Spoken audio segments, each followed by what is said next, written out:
রাতে অন্ধকারে হনুমানের মূর্তি ভেঙে দেওয়ার অভিযোগ কিছু দুষ্কৃতীর বিরুদ্ধে। ঘটনাস্থলে তদন্তে দিন মঙ্গলবার কালনা থানার পুলিশ একই সাথে এলাকা পরিদর্শনে যায় বিজেপির প্রতিনিধি দল। জানা গিয়েছে, কালনা থানার অন্তর্গত পিঙ্গিরা পঞ্চায়েতের অন্তর্গত বহরা গ্রামে একটি হনুমান মন্দিরে হনুমানজির মূর্তি গতকাল রাতে কে বা কারা ভেঙে দেয়। সকালে উঠে এলাকাবাসীদের তার নজরে আসে। এলাকাবাসীদের অভিযোগ, স্থানীয় একটি ক্লাবের তৃণমূল কংগ্রেস অলিখিতভাবে সেটিকে পার্টি অফিস বানিয়ে অসামাজিক কাজকর্ম চালাতো। গ্রামবাসীদেরও ক্লাবে ঢোকার সেইভাবে অধিকার ছিল না এবং সেখানে স্থানীয় তৃণমূল নেতৃত্ব আবাসের ঘর করার জন্য মুর্শিদাবাদ থেকে দুই মিস্ত্রিকে ডেকে নিয়ে আসে। সেই ক্লাব ঘরের পাশে একটি ঘর করে দিয়ে তাদের আশ্রয় দিয়েছে বলেও অভিযোগ তুলেছেন তারা। কেন এই মূর্তি ভাঙা হলো সেই নিয়ে এলাকায় উত্তেজনা ছড়ায়। ঘটনাস্থলে পৌঁছায় কালনা থানার পুলিশ। এবার কারা এই ঘটনার সাথে যুক্ত তার তদন্ত শুরু করেছে তারা। অন্যদিকে বিজেপির তরফে এই জেহেদি কাজকর্মের বিরুদ্ধে প্রতিবাদ জানিয়েছেন তারা।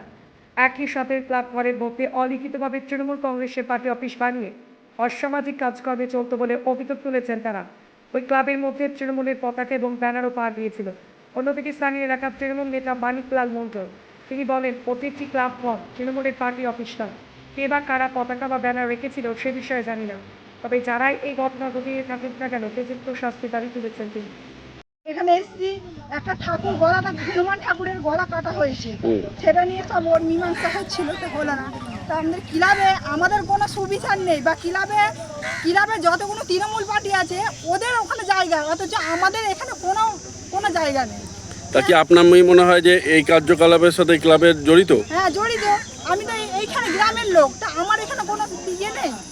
কি এখানে সবাইকে ঢুকতে দিত না? না, দিত না।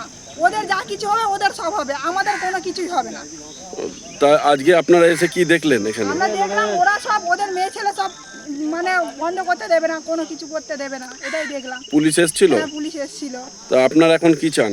আমার চাই বিচার, যে ক্লাবটা সবার জন্য থাকবে, কোনো কিছু অনুষ্ঠান হবে তখন আমরা খুলবো। আর এই যে ঠাকুরের ঘটনা কি ঠাকুরের করেছে কে সেটা তো জানা যায়নি, বলতে পারছি না গো।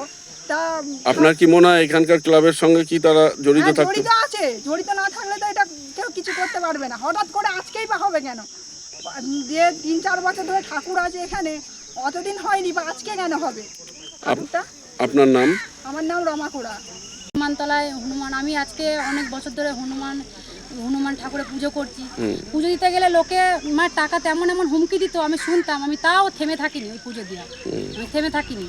কিন্তু আমাদের বিজয় মিছিল হওয়ার পর এই 2 দিন পর কেন ঘটনাটা?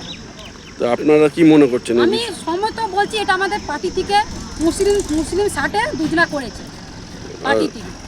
কোন পার্টি থেকে করেছে? তৃণমূল পার্টি থেকে করেছে, আমি সবাই বলছি। আপনার নাম? আমার নাম সুমিত্রা কোড়া। এটা পিন্ডিরা বহরা গ্রাম।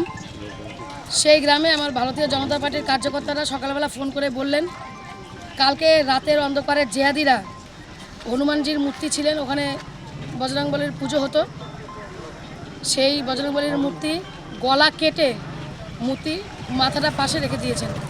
তারা ফোন করলেন, আমরা দেখতে এলাম। ভারতীয় জনতা পার্টির আমার যা কার্যকর্তা নেতৃত্ব আছে আমরা সকলে এসেছি দেখার জন্য। এসে দেখি থানা দাঁড়িয়ে থেকে সেই মূর্তিকে জলে বিসর্জন দিতে বলেছেন। হিন্দু সনাতন ধর্মের ওপর আঘাত হয়েছে, আর প্রশাসন আমাদের সেই বজরংবলীর মূর্তিটাকে জলে ভাসিয়ে দিতে বললেন, গঙ্গায় ভাসিয়ে দিতে বললেন।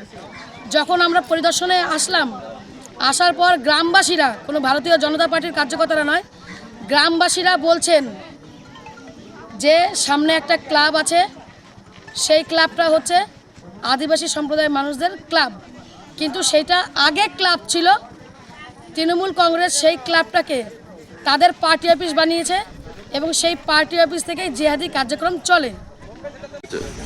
এখানে আমার সকালবেলা আমাকে ভিলেজ পুলিশ ফোন করেছিলেন, যে ফোন করে জানালেন যে এখানে মূর্তিটা হনুমানের ভাঙা হয়েছে, তুমি জানো?